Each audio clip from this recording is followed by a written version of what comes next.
Preguntas vamos a pasar durante el debate. Yo voy a presentar a... Bueno, no, un gusto saludarlos. Primero, desde el Grupo de Estudios Latinoamericanos del Linfoproliferativo GEL, agradecerles enormemente todas las maravillosas ponencias, tu excelente moderación, Alana, a todos los asistentes por su compromiso en estar con la academia, en lo nutrido que han estado las participaciones, y pues a los expertos que nos acompañan en el panel. Pues un agradecimiento muy especial. Ustedes han podido notar el gran interés que tienen las personas en escucharlo, y eso es lo que creo que hace más interesante el evento, poder nutrirnos con sus experiencias, con sus puntos de vista. Así que un agradecimiento muy especial.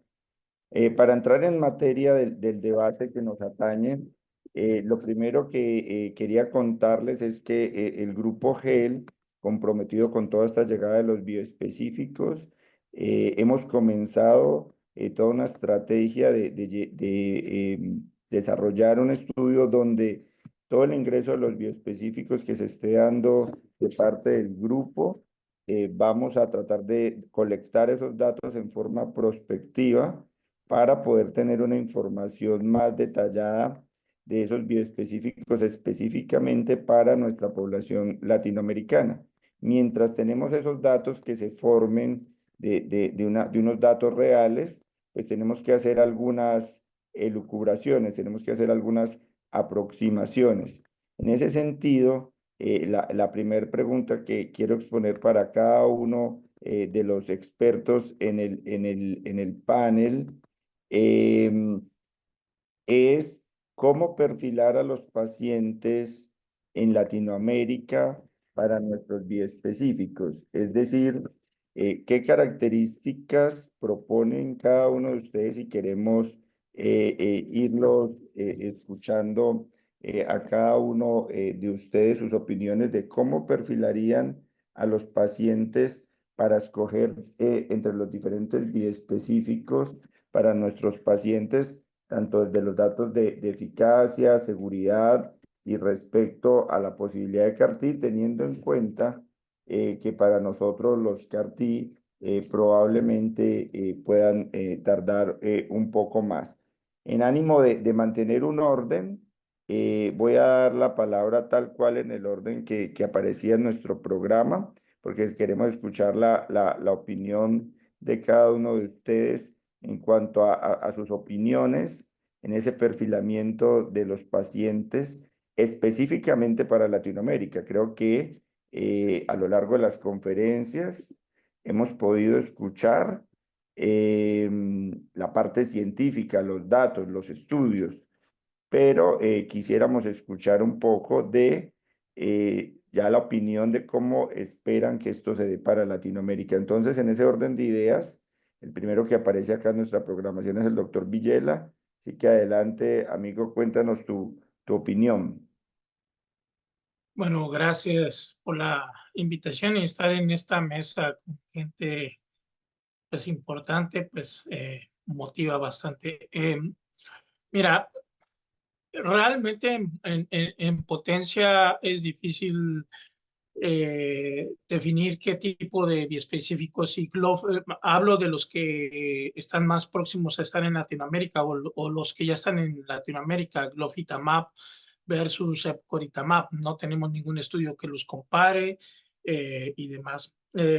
Pero sí tengo la idea de cómo utilizar en algunos, en nuestros pacientes, por lo menos en lo que tenemos en el noroeste del país. Epcoritamab, yo creo que se va a utilizar mucho más en gente adulta, porque es una aplicación un poco más sencilla, es subcutánea. eh, eh, Sabemos controlar un poco mejor los eventos adversos, en especial la liberación de citoquinas y los ICANS, como lo mencionó Raúl en su plática, en su excelente plática. Y glofitamab probablemente en jóvenes eh, podríamos utilizarla más incluso como puente para tener para disminuir costos, porque el problema en Latinoamérica es los costos. EPCO es una terapia no finita, Glofi sí es una terapia finita, pero aún así eleva los costos, por lo menos en nuestras instituciones. En México, las instituciones públicas no llegan a tener una cantidad de presupuesto para tratar uno, dos o tres pacientes. Se lleva prácticamente el 70% de los gastos que tenemos en una institución pública en México. Por lo tanto, yo creo que sí sería buscar la factibilidad para los pacientes, el manejo ambulatorio para los pacientes de mayor edad, y en los jóvenes tratar de ser un puente para rescatarlos tal vez con algo más barato como sería trasplante, si alcanza una respuesta completa en ese sentido. Esa es la visión que en lo personal tengo con respecto a estas terapias. Muchas gracias, Luis. Excelente. Le damos la palabra a la doctora Mirna, pero con una connotación especial. Muchos de ustedes saben que la doctora Mirna hace muchas de sus publicaciones y es una experta en los adultos mayores. Entonces, la pregunta, lo que le quieras complementar del perfilamiento de los bioespecíficos en Latam, con el plus de que Luis ya ha mencionado un perfil especial para esos adultos mayores. Entonces, queríamos aprovechar tu experiencia muy amplia en este sentido para tu intervención. Muchas gracias. Gracias a todos por su atención. Sí, estoy de acuerdo con el doctor Villela que una limitante importante en Latinoamérica es el costo y que, bueno, finalmente no todos los pacientes van a tener acceso a esto por costo. Y si bien Glofitamab, como ya nos comentaron, pueden hacer liberación de citocinas desde un principio, a diferencia de EPCO, cuando ya le das una dosis completa, pues también hay que considerar que este grupo de pacientes que podrían recibirlo en recaída, en primera o segunda recaída, también requieren tener una evaluación completa, porque aun cuando la mayor parte de liberación de citocinas son grado 1 o 2, no podemos exentar de quién va a tener un grado 3 o mayor, a excepción de la escala que está ya validada para Glofi. Y tendríamos que hacer una evaluación geriátrica muy importante y también una evaluación en función de la reserva orgánica, considerar cómo está la función cardiovascular, porque el paciente geriátrico puede estar bien para su día a día, pero en el momento de someterse a una liberación de citocinas es un verdadero estrés, ¿no? Considerar el antecedente o su función neurológica, el antecedente de cardiopatía isquémica, creo que son temas importantes a evaluar antes de decidir el uso de un biespecífico en estas condiciones en población geriátrica. Muchas gracias, Mirna.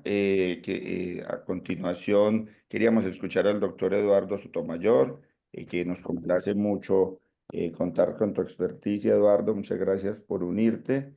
Y tú que has tenido la oportunidad de participar en las investigaciones, estar usando ampliamente estos bioespecíficos, tener a disposición CAR-T y bioespecíficos, ¿cómo ves el perfil para Latinoamérica, complementando lo que ya muy bien han dicho Luis y Mirna?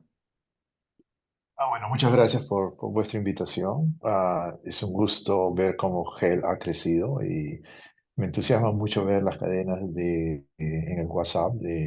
Se nota mucha energía, mucha pasión y verdaderamente ustedes están influyendo en el tratamiento de linfomas en Latinoamérica. O sea, yo quiero responder las preguntas en base a qué es lo que ustedes pueden hacer como grupo de GEL con la disponibilidad ahora de biespecíficos en Latinoamérica. ¿No? Hay dos cosas que pueden hacer. O sea, uno es invertir en lo que se llama la data del real world, la data real, ¿no? Estos bioespecíficos han sido aprobados en Latinoamérica. Entonces, empezar ustedes a desarrollar esquemas de cómo van a reportar esa data, porque esta data es muy importante, ¿no? Entonces, por un lado. Y por otro lado eh, se habló de la eficacia de los bioespecíficos, los efectos colaterales, y yo creo que en este ese momento la eficacia de los biespecíficos basada en el mecanismo de acción va a ser muy similar, ¿no? La eficacia. Toxicidad puede ser diferente porque hay anticuerpos que tienen mayor afinidad, pueden reconocer dos antígenos en las células B, pero el tiempo lo va a decidir.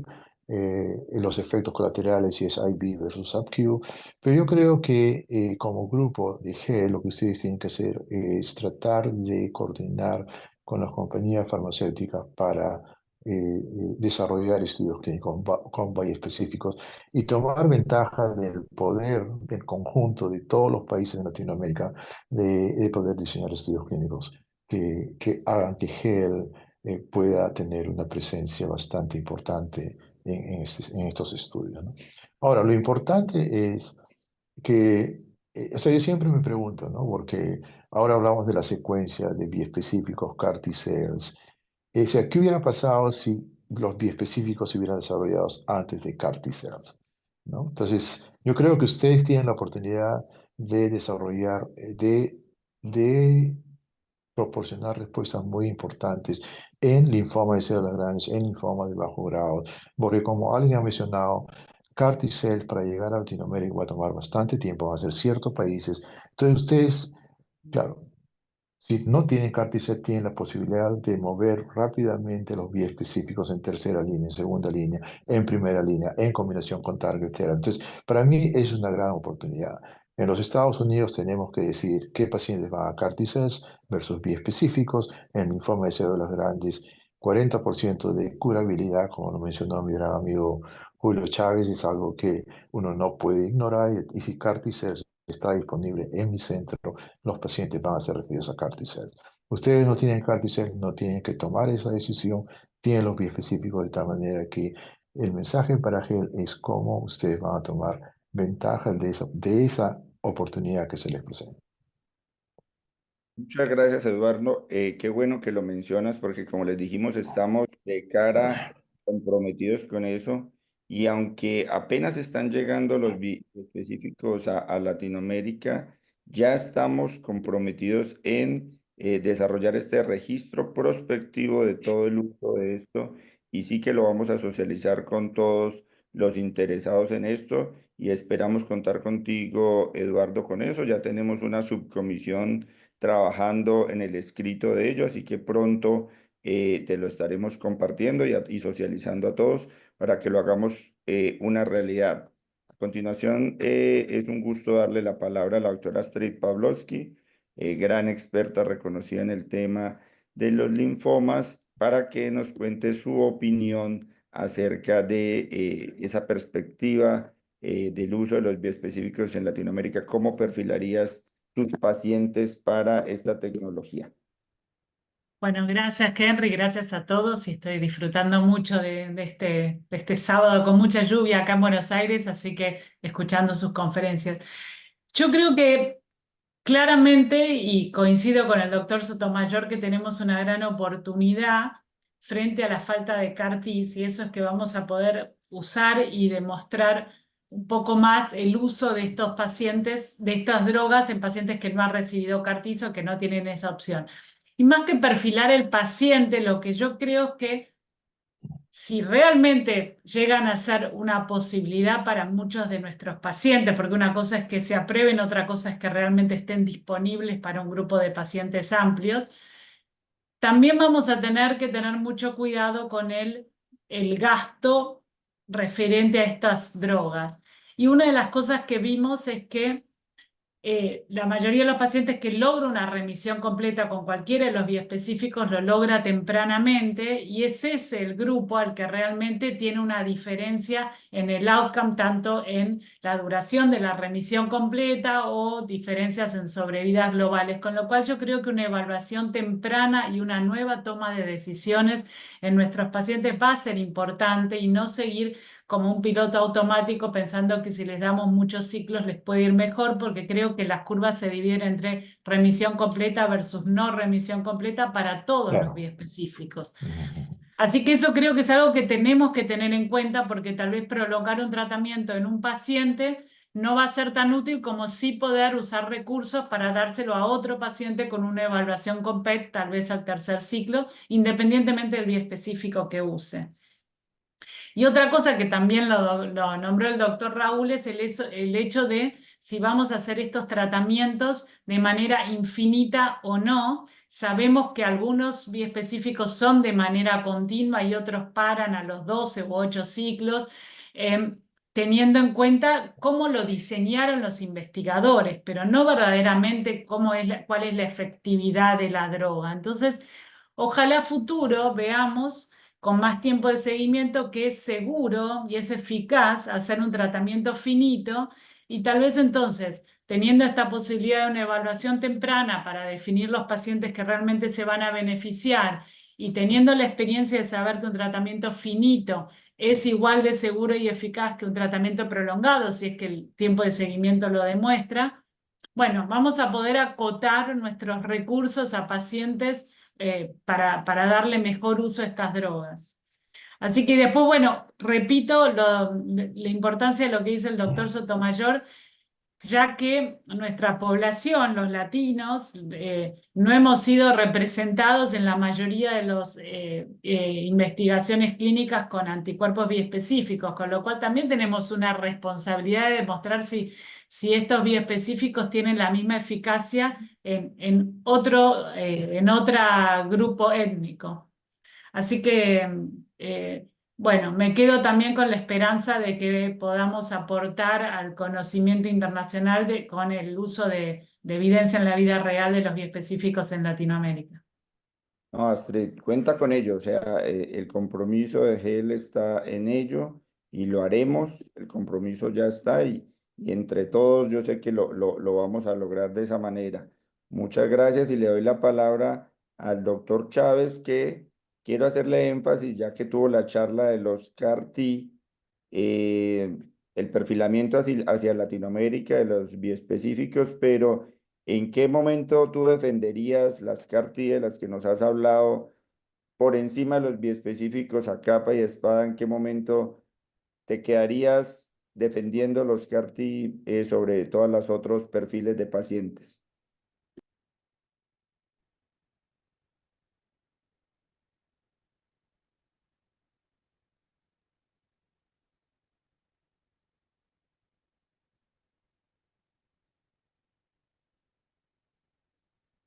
Doctor, no te escuchamos, doctor Chávez. Ya, gracias. Disculpen, estoy afuera. Mire, yo no sé si lo llamaría de defender a capa y espada los CAR-Ts o los biespecíficos. Yo creo que los biespecíficos tienen propiedades muy importantes para los pacientes con linfoma. El acceso temprano es importante. Acuérdense que para CAR-T hay un periodo de manufacturación en el cual necesitamos que los pacientes estén estables, lo suficientemente estables como para hacer esta terapia. Entonces, yo no diría que hay un CAR-T versus biespecíficos. Creo que los dos pueden trabajar juntos, ¿no? Por ejemplo, en ese momento solo podemos curar con CAR-T 50% de los pacientes, pero ¿qué pasaría si los combinamos? Si hacemos una terapia, como ejemplo, terapia puente, después de aferesis, conseguir respuesta máxima y después infundir el CAR-T a los pacientes. Yo creo que eso para mí es más importante que elegir. Yo creo que los dos pueden integrarse, especialmente en que el target o la diana es diferente. No estamos hablando de CD19, estamos hablando de CD20, ¿no?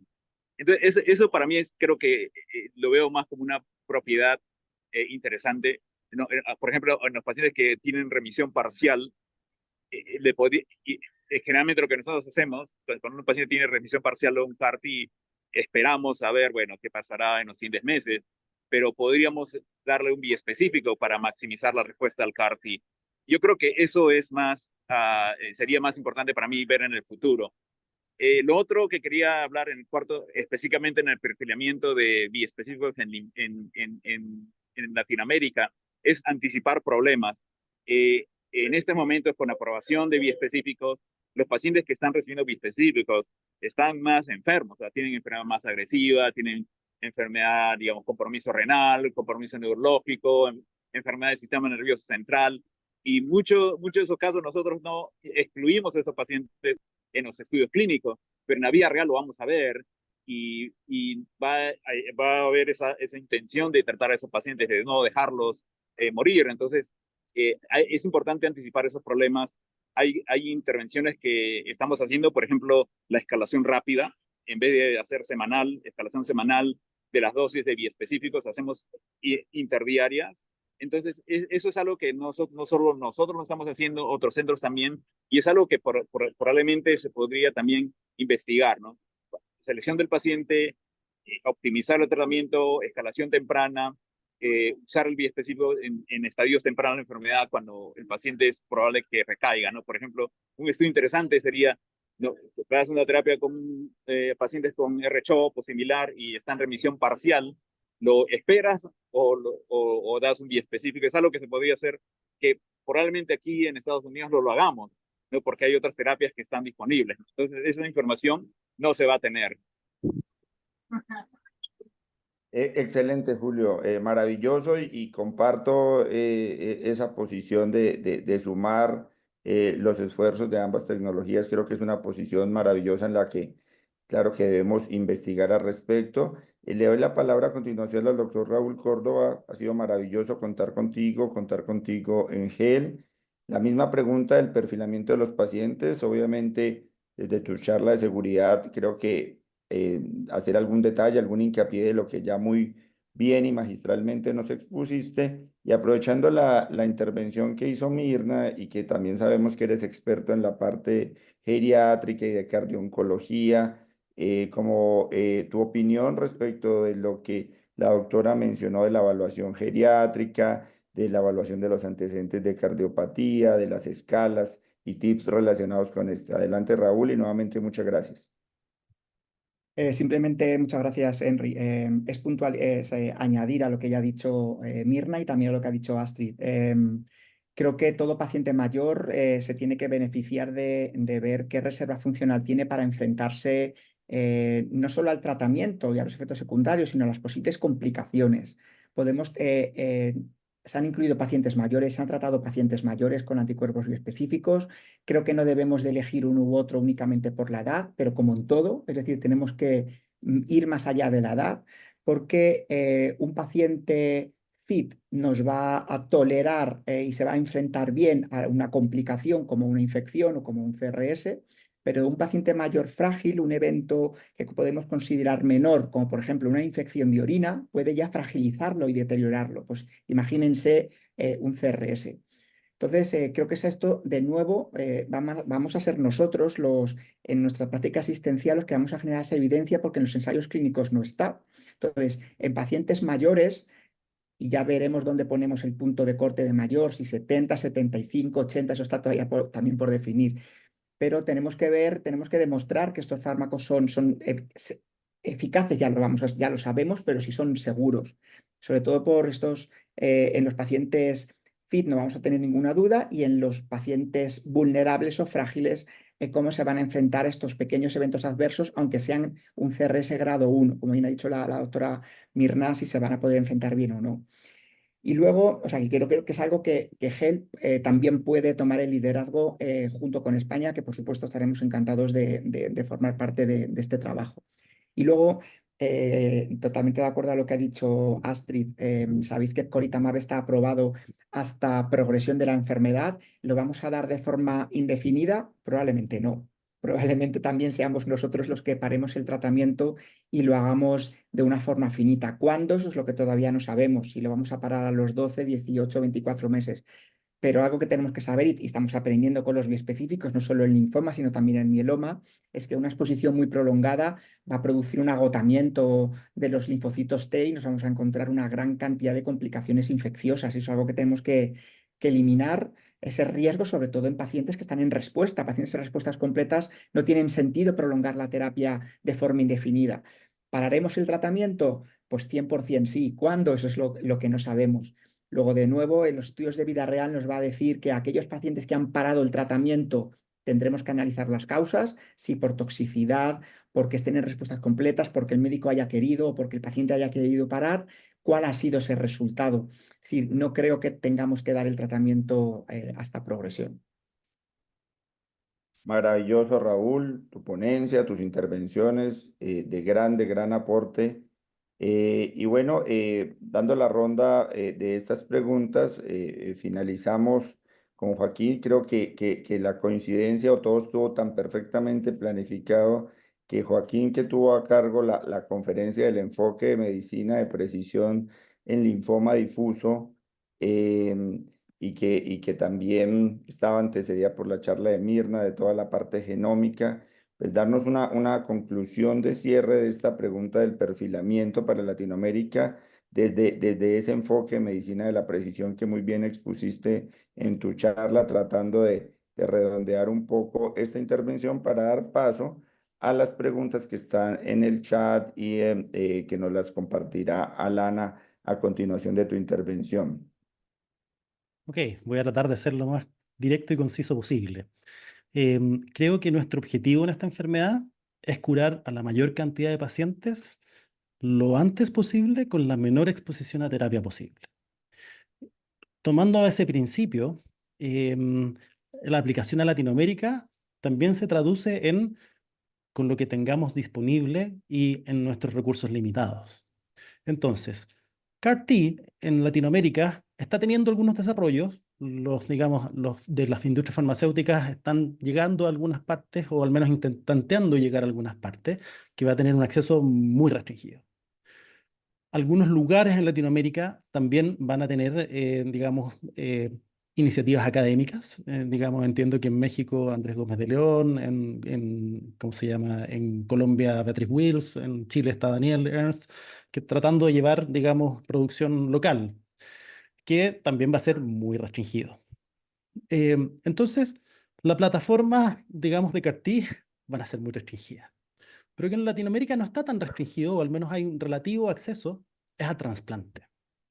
Entonces, desde la publicación del STARGLO con glofitamab y R-GEMOX, que entiendo es la población que no es candidata a trasplante, comienza a surgir una duda que yo te la pregunté cuando viniste a Chile, Henry, que es, bueno, ¿no pasa a ser esto de facto el mejor esquema de rescate, aunque no haya sido estudiado en esa población?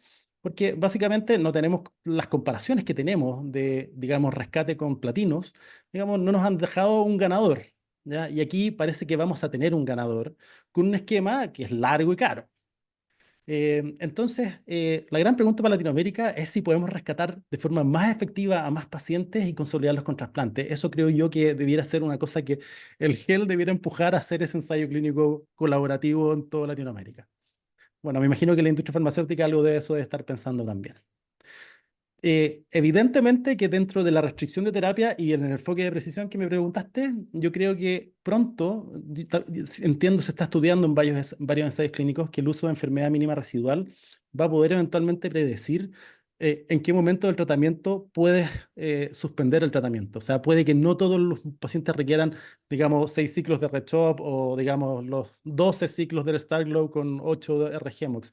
Entonces, eso también va a ser un enfoque de precisión y como adelanté, evidentemente si tenemos estrategias personalizadas que van a permitir curar a más pacientes con menos recursos, va a ser a la larga más barato. Inicialmente la adopción va a requerir más recursos en respecto a la biología molecular.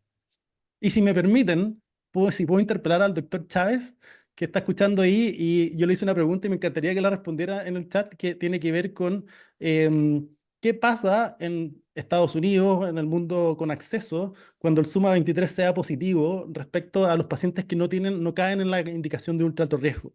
Porque uno intuye que de facto eso va a pasar a ser la primera línea ya, pero probablemente la indicación, la aprobación FDA va a tener ciertas restricciones, ahí va a haber un empuje político interesante. ¿Cuál es tu especulación respecto a eso? Gracias. Oye, ¿qué tal? Gracias. ¿Me escuchan bien? Sí. Gracias, gracias. Disculpen porque a veces estoy afuera. La verdad no lo sé. Yo creo que la FDA va a poner más restricciones. Ahí no te escuchamos nuevamente, doctor. Pero me escuchan mejor. Sí, Sí. te escuchamos mejor cuando te quitas los audífonos, Julio.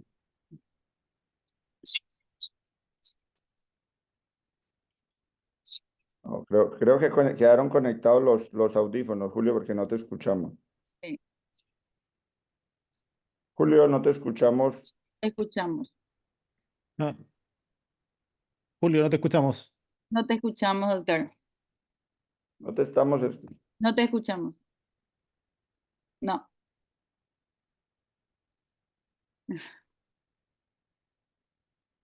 Ya, mejor. Ahora sí. Ya, gracias. Disculpen una vez más. No, el sonido. Bueno, yo creo que la FDA pone restricciones, sobre todo esos pacientes de alto riesgo, de IP 4 o 5, y aquellos que han recibido quimioterapia. Hay un grupo de pacientes que no van a poder recibir quimioterapia. Han tenido, por ejemplo, cáncer de mama, que ya han tenido antracíclicos y han maximizado. Y vemos que esos pacientes probablemente no van a ser excluidos del CAR. Yo creo que la FDA se va a poner estricta en ese sentido, y hay muchos pacientes que potencialmente se pueden beneficiar en primera línea, probablemente no lo van a obtener. Entonces, nosotros estamos tratando de buscar data en pacientes que son de alto riesgo y que van a ser, que no van a ser expuestos a quimioterapia en absoluto. Vamos a empezar un estudio en el MOFIT, un estudio similar en que vamos a dar CAR-T sin quimioterapia, solo algo como polatuzumab, rituximab, como puente al CAR-T, y eso, digamos, nos va a permitir dar data a la FDA para que pacientes que no son elegibles para quimioterapia puedan acceder. Pero se está viendo esos problemas de que los altos costos, y el costo no es el CAR-T por sí mismo, sino también los costos hospitalarios. Es interesante cómo los costos hospitalarios se incrementaron casi 4 o 5 veces desde que el CAR-T se aprobó. Y eso es porque es una fuente, digamos, importante de ingresos para los hospitales. Si uno requiere hacer por ejemplo, lo que llamamos un workup para trasplante, que normalmente costaba cierto precio y ahora es 4 o 5 veces más, es una fuente de ingreso importante. O sea, no solo es el CAR-T, sino lo que ocurre alrededor del CAR-T, que es, digamos, la preparación del paciente, la feresis, la terapia la terapia fuentes, las evaluaciones del neurólogo, el psicólogo, el psiquiatra, que se han incrementado exponencialmente, ¿no? Se está viendo eso. Últimamente el gobierno ha decidido bajar los precios de ciertas drogas. Por ejemplo, el ibrutinib le ha bajado el precio casi el 50%, así, digamos, unilateralmente. Entonces, le está poniendo, digamos, el ojo a otras terapias también, en la que va a empezar a disminuir los precios y, claro, equipararse con los precios que se ven, por ejemplo, en Europa, que con uno, por ejemplo, que un ibrutinib en Estados Unidos cuesta casi 3 veces más. Entonces, yo creo que eso va a potencialmente ocurrir con terapia CAR en el futuro. Bueno, hay otra pregunta justamente para vos, doctor Julio, que hizo el doctor Sandoval. ¿Cuáles serían las estrategias más prácticas y reales para llevar CAR-T a Latinoamérica en tu parecer? Si CAR-T académicos, y cómo se decidiría quién recibiría estos tratamientos. ¿Será que nunca va a haber acceso generalizado de estas terapias para todo, y por ende los biespecíficos van a ser los más relevantes en Latinoamérica? Yo creo que lo que es el CAR-T académico es algo que es potencial. Para que sea una realidad va a tomar esfuerzo no solo, digamos, del médico, sino también regulatorio, ¿no? Lo que es interesante, con el CAR-T se aprobó como una droga, no se aprobó como una terapia, ¿no? Porque en esencia el CAR-T es como un trasplante autólogo, pero lo que hace uno es modifica las células T. Inteligentemente Kite decidió, digamos, presentarlo eso como una droga. Pero no es una droga, tiene todos esos componentes regulatorios de una droga. Entonces, los gobiernos latinoamericanos, sobre todo el Perú, que yo también trabajé en Perú, tienen, digamos, esos mecanismos similares. Y es un poco tratar de cambiar, digamos, la mentalidad de que está bien, CAR-T no es una droga, sino es un procedimiento. Entonces, eso sería un enfoque diferente, tratar, digamos, de conversar con los agentes reguladores y considerar esta terapia más como un procedimiento que como una droga, que es Axi-cel y otros CAR-T que están disponibles. Eso es una opción, digamos, tratar de, digamos, discutir con los agentes reguladores. De esa manera hay una cierta libertad de hacer este procedimiento.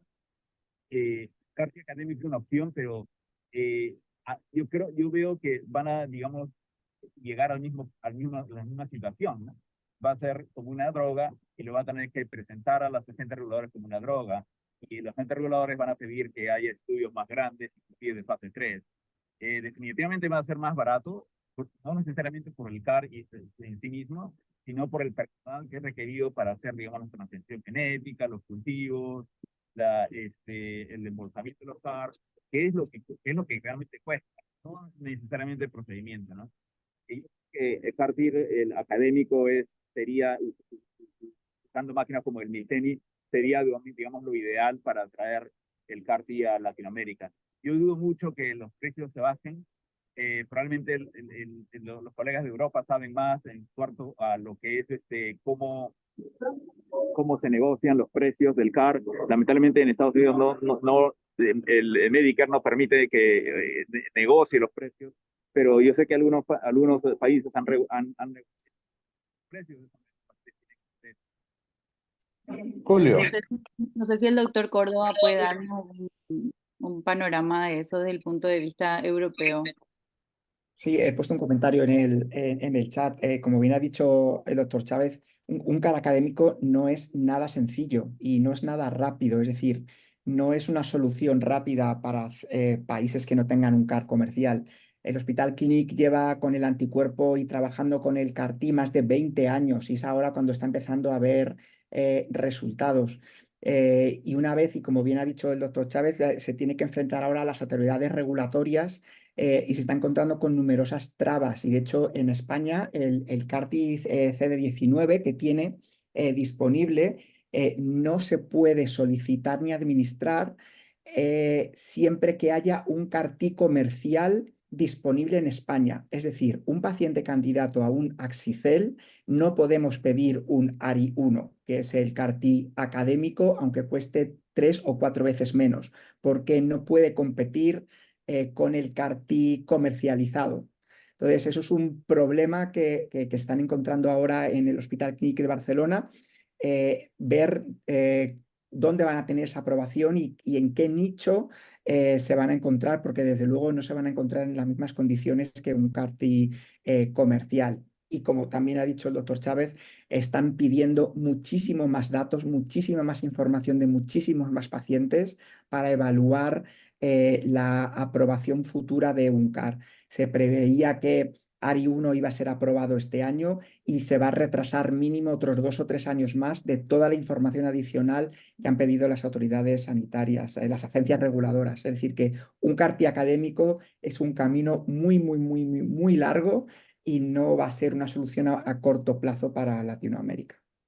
Y doctor Raúl, había quedado pendiente una pregunta sobre biespecíficos y en tu experiencia habían rehusado en algún momento algún biespecífico. O sea, ¿existe esa posibilidad de, al no contar con un CAR-T en una recaída de un paciente que respondió a un biespecífico, habrías rehusado un biespecífico nuevamente? Sí, lo he contestado en el chat, a lo mejor ha sido solo de forma privada la persona que me lo ha preguntado. Sí tenemos experiencias de retratamiento, pero como tú muy bien dices, pacientes que han respondido, que se suspendió el tratamiento y se paró, y tenemos casos de tanto un tratamiento finito, que se acabó el tratamiento o con Mosu o con Glofi y luego han sido retratados con otro, siempre que volvieran a expresar CD20, porque estamos viendo con los biespecíficos que un mecanismo de resistencia y de progresión de la enfermedad es la recaída CD20 negativo, y lo estamos viendo en un 20 o un 30% de los casos. Luego, un paciente que progresa un biespecífico, bueno, como siempre decimos los hematólogos, pero es mandatorio rebiopsiar ese linfoma para guiar la terapia.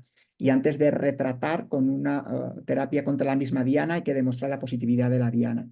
Y también tenemos casos de pacientes que suspendieron el biespecífico por una infección o un COVID persistente o un COVID grave o otra infección, y que luego al cabo de meses la enfermedad ha vuelto a reaparecer y los hemos vuelto a retratar otra vez incluso con el mismo biespecífico, y han vuelto a responder. Es decir, que el retratamiento es posible, pero siempre que el paciente haya tenido respuesta inicial y en el que volvamos a demostrar que es CD20 positivo.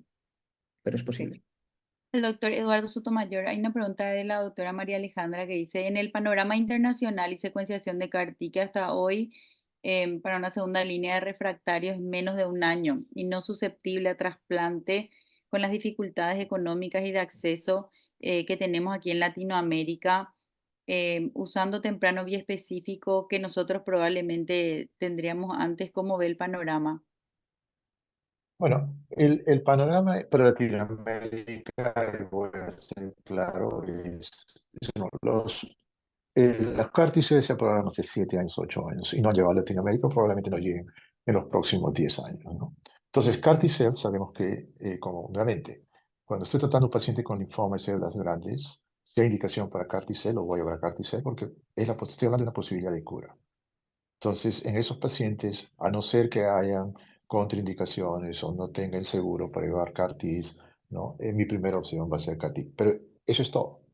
Linfoma de células grandes, linfoma folicular, linfoma del manto, otro tipo de linfoma. No hay data que CAR-T cure a esos pacientes, ¿no? De tal manera que para mí es bastante pequeño el grupo de pacientes en el cual CAR-T va a ser mi primera opción. En segundo lugar, los biespecíficos. O sea, el CAR-T-cell es una prueba de un concepto que tú puedes activar células T y puedes curar pacientes refractarios, pacientes en tercera línea que han fallado quimioterapia. Y lo que estamos viendo con biespecíficos es algo similar. Funciona en tercera línea. Vemos que algunos pacientes probablemente sean curados, o sea, no seguimos esperando un seguimiento mayor. Si combinas biespecíficos con POLA, los resultados son mucho mayores y quizás podamos curar mayor número de pacientes. Biespecíficos funciona en tercera línea, ¿sí? CAR-T funciona en segunda línea, lo más probable es que biespecíficos funcionen en segunda línea. Ya estamos viendo datos que funcionan en segunda línea. CAR-T, como elegantemente lo ha demostrado Julio Chávez, funciona en primera línea, pacientes de alto riesgo. Biespecíficos existe también la posibilidad que nos lleven al mismo a los mismos resultados, ¿no? O sea, quizás no al nivel de CAR-T, porque CAR-T es un tour de force. Lo que se dice es expandir miles de veces células T, que algunas de ellas tienen capacidad de reconocer a las células tumorales. Entonces, biespecíficos también tienen esa capacidad, pero en menor intensidad, ¿no? De tal manera que yo creo que el futuro para Latinoamérica es, ustedes tienen esa gran oportunidad, porque no tienen los CAR-T de empezar a mover biespecífico de tercera, segunda línea, primera línea. El concepto de Julio Chávez es bastante interesante, de dar biespecíficos. ¿Qué hacen con biespecíficos? Activan células T in vivo y luego sacan esas células T, las expanden, producen CAR-T, por supuesto. Hipotéticamente, esos CAR-T van a ser mucho más poderosos cuando los pacientes han sido expuestos a biespecífico. Claro, tiene que haber data para demostrar eso, pero tiene mucho sentido lo que está diciendo el doctor Chávez. Ahora, si no tienen CAR-T, empiecen biespecíficos, lleven al paciente a trasplante y luego pongan al paciente en una terapia de mantenimiento de biespecíficos por 6 meses, por 12 años. De tal manera que el futuro para mí de terapia de células T en Latinoamérica va a ser biespecíficos en combinación con lo que ustedes tengan, con trasplante, terapia de mantenimiento y tiene que ser terapia limitada. Ahora, ¿por qué usamos terapia de 12 meses, 18 meses? Porque fueron así como los estudios clínicos fueron diseñados. ¿Esa es la manera correcta de dar los biespecíficos? Probablemente no, ¿no? Alguien mencionó, ¿no? Y quizás dar biespecífico, respuesta completa, enfermedad residual mínima, no detectable, ¿no? La otra cosa que ustedes pueden hacer es hacer estudios que se llaman MRD, enfermedad residual mínima, pero estudios que son driven, que son en el diseño, ustedes dicen, ok, voy a tratar a estos pacientes con 6 meses de este biespecífico. Si tiene negativo, paro. Si sigue positivo, hago lo siguiente, ¿no? Entonces, esos son los estudios que ustedes tienen la capacidad. Y como un grupo latinoamericano, o sea, no tienen el problema del volumen de pacientes. Ustedes tienen el volumen de pacientes, tienen gente como Julio Chávez y otros, el doctor Sandoval, el doctor en España, que los pueden ayudar a diseñar estudios clínicos que sean relevantes, que vayan a ser presentados en plenarias, en ASH, en IJA. Ustedes tienen una gran oportunidad. CAR-T no va a llegar a Latinoamérica. Nosotros estamos haciendo CAR-T académico. La inversión para hacer CAR T-cell académicos. Y nos acaban de aprobar de 15 a 20 millones de dólares para poder producir nuestros propios CAR T-cells. No para académicos, sino también para empezar a distribuir a otros centros menores en que estamos actualmente, ¿no? De tal manera que la respuesta es biespecíficos, biespecíficos, biespecíficos para Latinoamérica. Eduardo, nos encantaría seguir en este gran debate tan enriquecedor. Quedan muchas más preguntas en el chat que les pedimos amablemente a cada uno de ustedes como expertos que por favor nos ayuden a que ninguna quede sin contestar para que la participación se siga elevando. Y les vamos a hacer una última pregunta para finalizar esta intervención que acaba de hacer Eduardo en primera línea cuando te dijeron acerca de los CAR-T y es la opinión que les merece los estudios de los biespecíficos en primera línea. Tanto EPCO como GLOFI han mostrado datos preliminares con R-CHOP. EPCO lo ha demostrado, por ella lo vi que lo están anotando en el chat, EPCO con lenalidomida, EPCO con otros agentes de quimioterapia. Por su lado, GLOFI lo ha intentado con POLA-CHP. Una opinión muy corta de cada una de despedida acerca de este papel de los específicos en primera línea, que nos llegará posteriormente, pero lo cual nos debemos ir preparando para dar paso enseguida al resto de nuestro simposio a cargo de Sofía. Dale, entonces los escuchamos en el orden que quieran participar, corto. Raúl, vamos en el orden que están en pantalla. En mi opinión, a ver, R-CHOP, como bien también ha dicho Joaquín antes, va a ser, R-CHOP es difícil de batir. Creo que vamos a poder mejorar los resultados de R-CHOP en pacientes de alto riesgo y yo creo que el R-CHOP más X, que sea el biespecífico, es muy posible que tengamos que diseñar estudios en pacientes de alto riesgo para ver ese gran beneficio, porque si no nos va a ocurrir lo mismo que con el polatuzumab y finalmente no se van a aprobar. Cosa diferente, o sea, mejorar R-CHOP en el total del grupo de pacientes va a ser difícil y los ensayos que se están haciendo creo que no están bien definidos los pacientes de muy alto riesgo que realmente se van a beneficiar de añadir algo más. Y cosa diferente ocurre en los pacientes mayores. R-mini-CHOP sí lo podemos mejorar, porque los resultados son buenos, pero no son muy buenos. Entonces, el R-mini-CHOP más algo más, polatuzumab, EPCO o GLOFI, creo que eso sí se va a mejorar y es posible, yo creo que cuando tengamos esos resultados, lo mismo que ha ocurrido con el STARGLOW, el R-GEMOX versus GLOFI-GEMOX, yo creo que ahí sí vamos a ver diferencias y creo, y esta es mi apuesta, va a llegar antes el biespecífico en la primera línea en los mayores que en los jóvenes. Esa es mi... Excelente, Raúl. Eduardo, ¿algo corto para añadir? No, completamente de acuerdo. Yo creo que o sea, el estudio de primera línea de biespecíficos es el futuro, ¿no? Sobre todo para Latinoamérica. Joaquín, ¿alguna posición respecto de esto para la TAM que quieras añadir? Solo decir que yo sí tengo la teoría de que las terapias inmunoefectoras, considerando a los biespecíficos, pueden mejorar, digamos, quizás no tan significativamente, pero el beneficio del R-CHOP, sobre todo en la población de alto riesgo.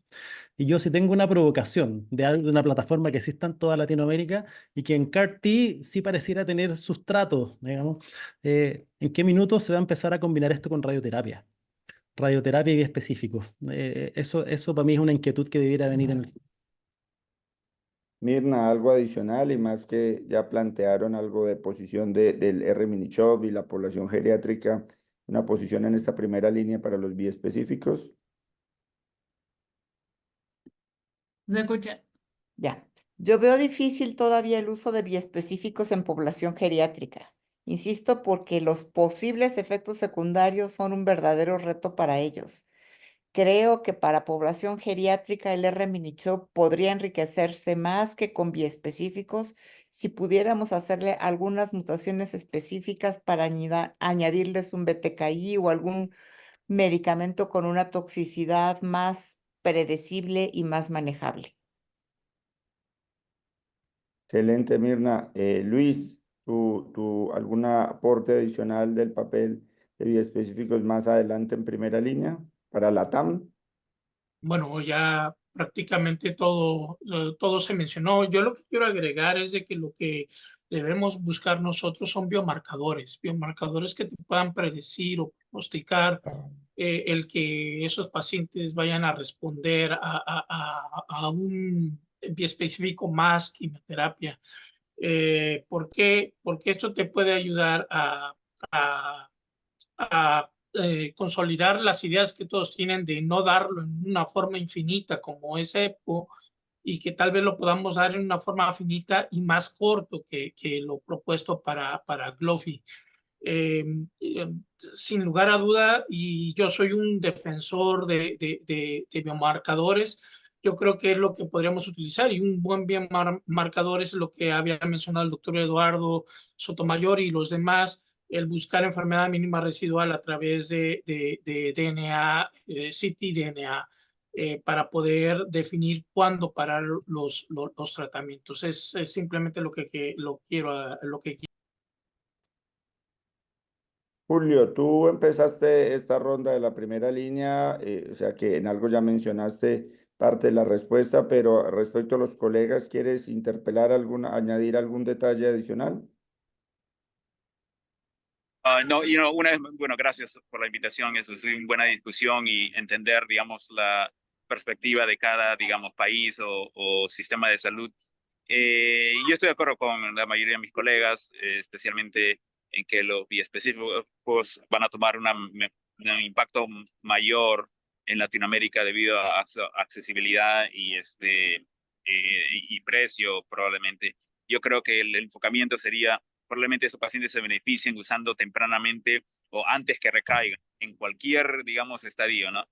Después de trasplante. Y como dijo el doctor Eduardo Sotomayor, no hay que dar por mucho tiempo, ¿no? Le puede dar un Glofi 6 meses post-trasplante autólogo o incluso en primera línea, ¿no? Un paciente que está en remisión parcial o incluso con un DNA circulante positivo y solo por 6 meses o máximo. Entonces yo creo que si uno presenta un proyecto de esa manera, que va a incrementar la cura de los pacientes y abaratar los costos, sería interesante. Excelente, Julio. Agradecerles a todos enormemente la participación en el simposio. Un gran orgullo contar con ustedes. Y dejamos en tus manos, Astrid, allí el cierre de este gran debate para darles paso a la selección ahí argentina contigo y posteriormente Sofi. Un abrazo y un agradecimiento enorme a todos. Bueno, Gracias. bueno, muchas gracias a todos. Ha sido un excelente debate y ojalá esto nos una para seguir investigando el rol de las nuevas drogas en nuestra población. Muchas gracias.